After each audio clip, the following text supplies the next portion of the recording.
Hello guys, in this video I want to show you how to get the dark theme on Windows 10. So we have to do right click and then we have to go to personalize here in colors. So we have to go here to choose your color and then using the dark option, and that's it. This is completely easy, choosing a theme.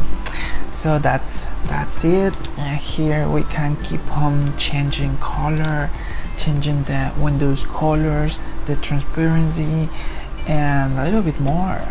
You know, this is great for people that are always in the computer, in front of the computer.